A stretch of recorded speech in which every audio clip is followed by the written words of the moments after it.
দিনাজপুরের শিল্পনগরী খানপুরে অবৈধ স্থাপনা উচ্ছেদে দ্বিতীয় দিনের মতো অভিযান চলছে। এই বিষয়ে জানাতে ঘটনাস্থল থেকে যুক্ত আছেন সহকর্মী সুলতান মাহমুদ। সুলতান, অভিযানের বিষয়ে আমাদের বিস্তারিত জানাবেন যে সেখানে কি হচ্ছে।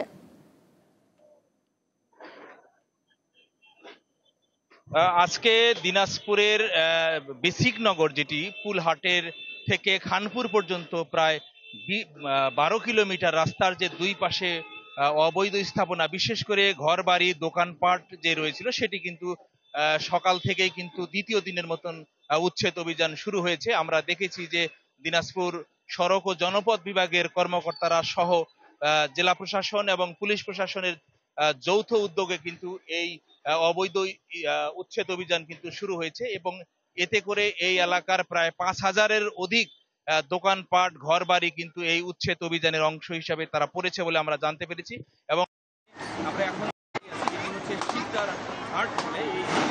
উচ্ছেদ অভিযান শুরু হয়েছে। এখানে রাস্তার দুই পাশে অসংখ্য দোকানপাট ছিল এবং এখানে কিন্তু অনেক বড় বড় স্থাপনা রয়েছে এবং সেই স্থাপনা কিন্তু একেবারে ঘুরিয়ে দেওয়া হচ্ছে।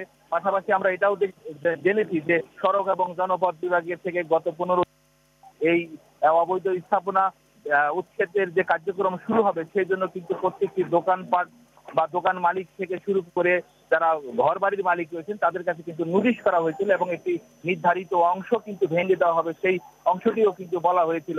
আমরা যতটুকু জেনেছি যে দিনাজপুর জেলা প্রশাসন গতকালকে আমাদেরকে ব্রিফ করেছেন।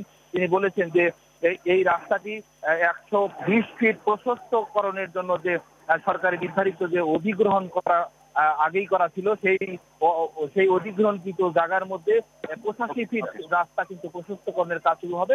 এই জন্যই কিন্তু এই অবৈধ স্থাপনা উচ্ছেদ অভিযান শুরু করা হয়েছে। এটি ছিল আমার কাছে দিনাজপুর থেকে সর্বশেষ। ধন্যবাদ সুলতান, আপনাকে ধন্যবাদ।